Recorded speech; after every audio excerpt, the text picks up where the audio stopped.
देखिए, ये बदकिस्मती है हमारी कि हमारे ये नौजवान बच्चे और कुछ थोड़े से मिडिल एज के लोग हैं, ये ग्रेनेड हमले में ज़ख्मी हुए हैं। और मुझे और मैडम सकीना आइटू जी को ऑनरेबल चीफ मिनिस्टर साहब उमर साहब ने कहा कि आप वहाँ जाइए और देखिए हम क्या मदद कर सकते हैं। हमने सुप्रिटेंडेंट मैडम से भी बात की, हमने कहा अगर इनको कोई बेटर ट्रीटमेंट के लिए कहीं बाहर भेजना पड़ता है तो उसके लिए भी गवर्नमेंट करेगी, लेकिन वो कहते हैं कि यहाँ हम कर लेंगे। तो लिहाजा दुख की बात है। और जैसे ऑनरेबल चीफ मिनिस्टर साहब ने भी आज कहा कि ये बंद होने चाहिए, क्यों हो रहे हैं, रोज़ क्यों हो रहे हैं, जो सिक्योरिटी फोर्सेज हैं वो क्या कर रही हैं। ये खाली हम एक दूसरे पर टिप्पा टिप्पणी करेंगे, उससे बात बनने वाली नहीं है। इनको रोकना पड़ेगा। और आतंकवाद के ख़िलाफ़ हम लोग हैं। नेशनल कॉन्फ्रेंस ने अपने वर्करों की, अपने लीडरों की कुर्बानियाँ दी हैं और हमेशा हम लोगों ने कभी नहीं चाहा कि जम्मू कश्मीर के हालात ख़राब हों। और आज भी हम चाहते हैं कि जम्मू कश्मीर में अमन आए, शांति आए। और हमारे लोग जो हैं, जैसे आज नौजवान बच्चे, पढ़े लिखे बच्चे हैं जो यहाँ ज़ख्मी हुए हैं, और 2 ऐसे हैं जो अभी ऑपरेशन थिएटर में हैं।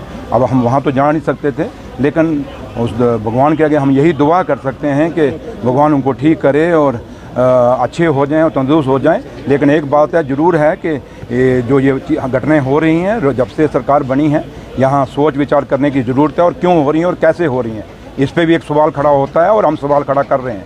तो सिक्योरिटी एजेंसीज को देखना पड़ेगा कि कैसे हो रहा है और कैसे रोकना है इसको, क्योंकि रोकता हम खाली एक बयान दे देंगे उससे बात बन जाएगी नहीं, आपको एक्शन लेना होगा। तो लिहाजा उम्मीद करते हैं कि ये इस जम्मू कश्मीर के अंदर ये आखिरी हादसा हो, ऐसे हादसे और ना हो। मैडम सकीना से कर ली। एक तरफ से आप सवालात भी कर रहे हैं, दूसरी तरफ से कह रहे हैं कि इस तरह के वाक़यात रोकने चाहिए, तो कैसे रोक सकते हैं? मैंने वही कहा, सिक्योरिटी फोर्सेज को रोकने चाहिए। क्यों नहीं रोकने चाहिए उनको किस लिए है, किस लिए उनको हम लोग यहाँ खड़े हैं? क्या खाली तमाशा देखने के लिए खड़े हैं कि हमारे बच्चे जख्मी हो जाएंगे और हम देखते रहेंगे? ये कभी नहीं होने देगी ये सरकार, क्योंकि हम चुन के आए हैं, हम नॉमिनेटेड नहीं हैं, हम इलेक्टेड लोग हैं। हमें किसी ने अपॉइंट नहीं किया, हमें लोगों ने अपॉइंट किया, हमें लोगों ने इलेक्ट करके भेजा। तो इसलिए हम ये कहेंगे कि ये रुकने चाहिए, सिक्योरिटी फोर्सेज को इसके पे एक्शन लेना होगा, और जो भी ये हालात बन रहे हैं इनको रोकना होगा। ये रोज़ की घटना नहीं चलेगी, इसलिए हम थोड़ा मैडम चले शुक्रिया। एज ए हेल्थ मिनिस्टर क्या कुछ आश्वासन आपने इनको दिया है, किस तरह की रिलीफ सहूलत इनको मिलेगी?